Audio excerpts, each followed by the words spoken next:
With profound, humble gratitude and love to all venerated enlightened masters, we bow to the Almighty in soulful gratefulness for gifting us with their holy blessed presence. May all beings be awakened by their divine grace. Part 1 of 4.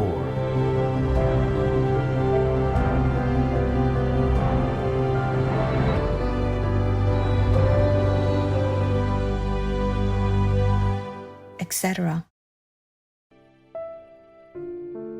Our programs offer many languages. Please visit suprememastertv.com/schedule. Moreover, who better than she would love her children more than life itself? What woman would be more just than such a one? Please continue watching for the practical wisdom of Stoic philosopher Gaius Musonius Rufus, vegetarian. I love animals, but then I'd turn around and eat one. So I thought, I should probably change this. David Verberg, vegan.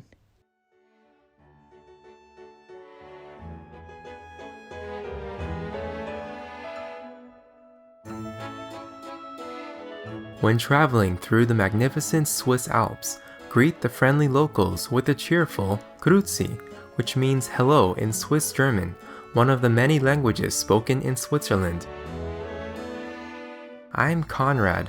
The kind-hearted Swiss people are concerned and care for our animal people friends with some of the highest animal people welfare standards in the world and join you in following the benevolent vegan lifestyle. May all humans soon realize that treating all Earth's co-inhabitants with compassion is the key to a pandemic-free, peaceful world.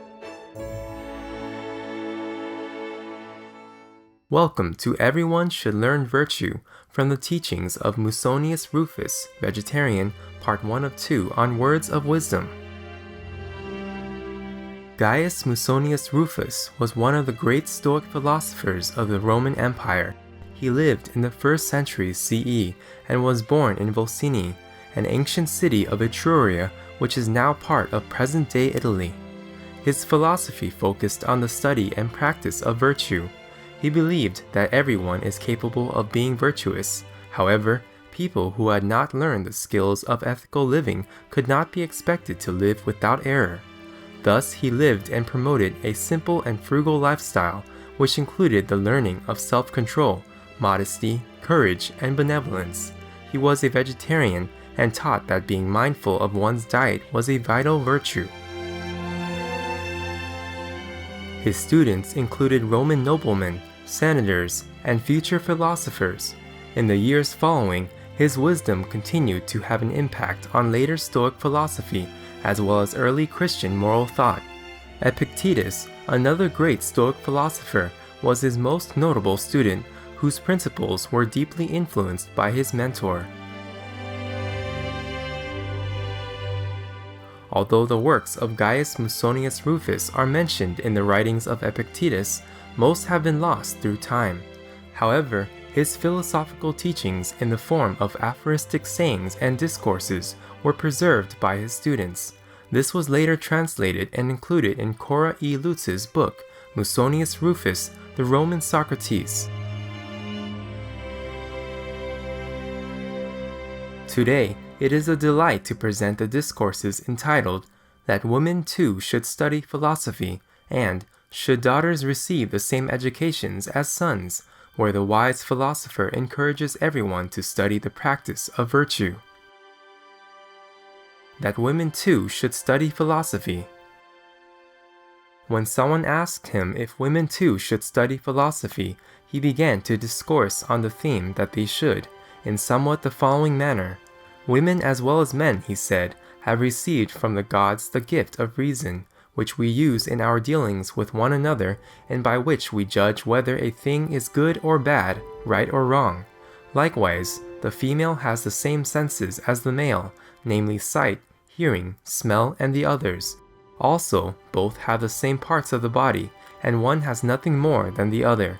Moreover, not men alone, but women too, have a natural inclination toward virtue and the capacity for acquiring it, and it is the nature of women no less than men to be pleased by good and just acts, and to reject the opposite of these. Let us examine in detail the qualities which are suitable for a woman who would lead a good life, for it will appear that each one of them will accrue to her most readily from the study of philosophy. In the first place, a woman must be a good housekeeper, that is, a careful accountant of all that pertains to the welfare of her house.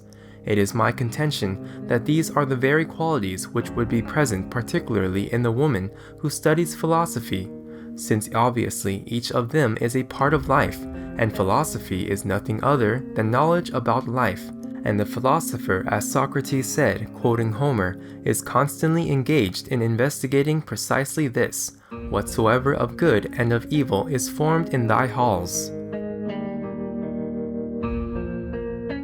But above all, a woman must be modest and self-controlled. She must not be a slave to desire, not be contentious, not lavish in expense, nor extravagant in dress. Such are the works of a virtuous woman, and to them I would add yet these: to control her temper, not to be overcome by grief, and to be superior to uncontrolled emotion of every kind. Now these are the things which the teachings of philosophy transmit, and the person who has learned them and practices them would seem to me to have become a well-ordered and seemly character, whether man or woman. As for justice, would not the woman who studies philosophy be just? Would she not be a blameless life partner? Would she not be a sympathetic helpmate? Would she not be an untiring defender of husband and children? And would she not be entirely free of greed and arrogance? And who better than the woman trained in philosophy?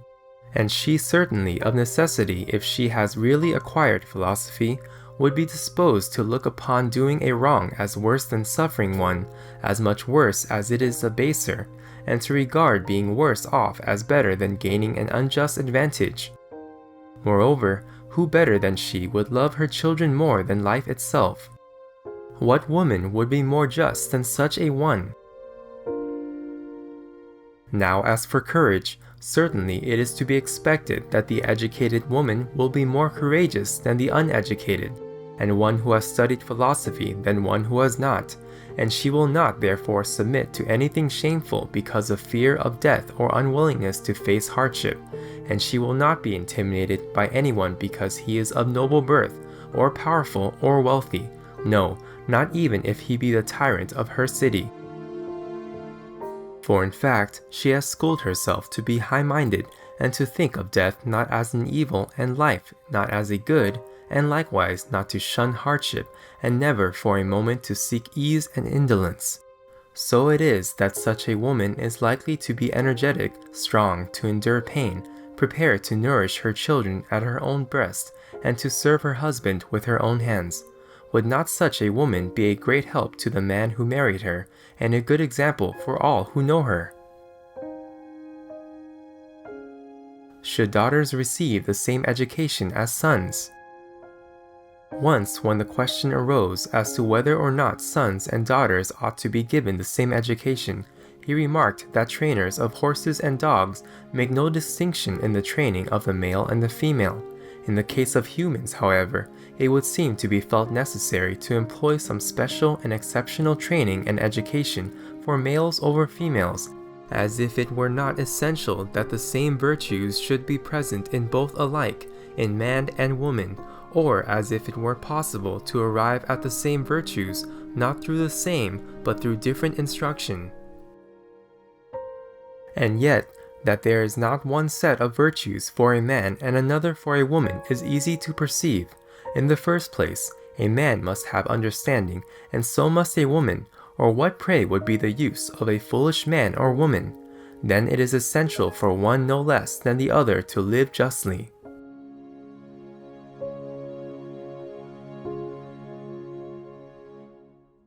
Vegan, 'cause to torture and murder another innocent being is beyond brutality, beyond inhumanity. Gracious viewers, thank you for joining us today for Words of Wisdom. Please join us tomorrow for part 2 of this program. Coming up next is The Party for the Animals, Forging a Political Food Revolution, Part 1 of 2, right after noteworthy news. May the Providence bless you and your loved ones with happiness and serenity always.